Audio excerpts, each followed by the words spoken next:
Hi, it's Bonnie and I'm here with Cleavers. So this plant here is Cleavers. It's technically not even spring yet. There's like 3 days to spring. So this is the plant when it's very young.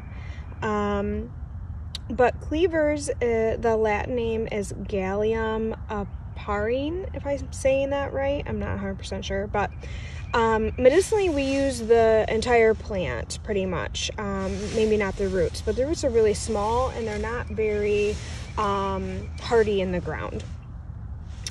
So this right now doesn't have any flowers, but it will start to get like really small 4-petaled white to like greenish flowers closer to like the middle of spring. And it does also later on get little I guess they would be called fruits that are like fuzzy and little circles. They're like look like small peas. Those and the stem of this plant are covered in sticky hairs that will stick to animals or your clothing when you're walking through the woods.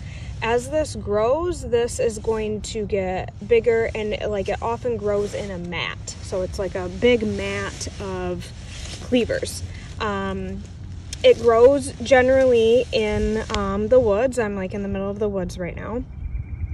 And it like sprawls out in mats on the floor. The stem is square, and you can just kind of like turn it in your fingers to feel that. The leaves are in what's called a whorl, which means that they're like go around the stem, and there's like usually 6 to 8 leaves in a whorl. These leaves will like get narrow and long, and Cleavers is a really great nourishing like spring cleaning herb. So this is one that comes up early that we like to use, and you know, the plants come when we need them. So after we've had this long winter and we kind of need like a spring cleaning of our system. It's really high in vitamin C and chlorophyll, and it's a lymphatic herb. It's one of our like amazing lymphatic herbs, which means that it can help to like support our lymphatic system. If you have like a swollen lymph node, you could use it topically on that. But this can also be used in a vinegar, which would be like you would chop this up and put it in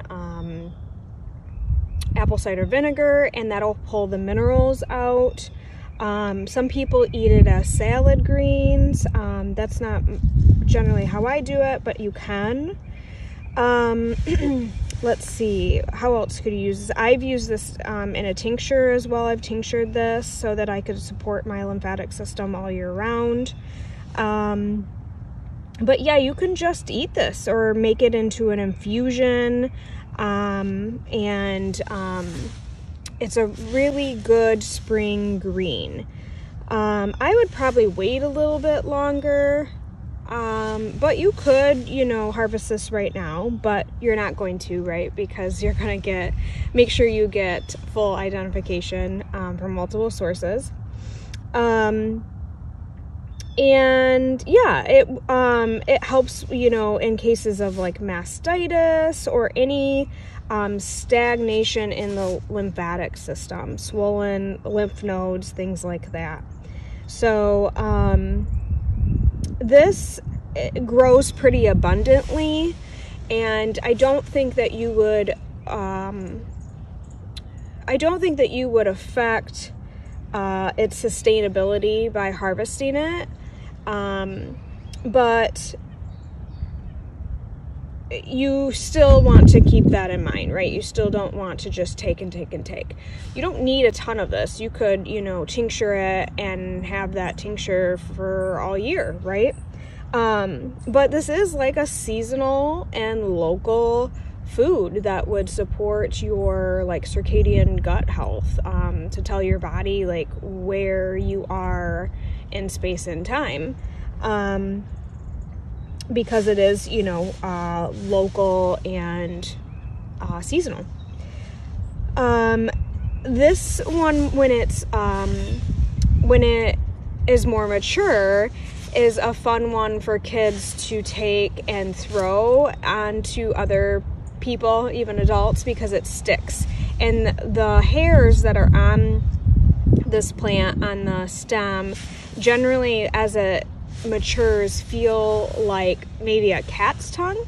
So you can imagine how it like would stick like Velcro. So sometimes this is called the Velcro plant, and it can just be really fun. But yeah, this is it in the very, very, very not even spring yet. And yeah, look more into Cleavers. It's a really helpful plant for our lymphatic system, and it grows all over the place here in Michigan. Do some more research, and, you know, let me know if you have any questions. Thanks.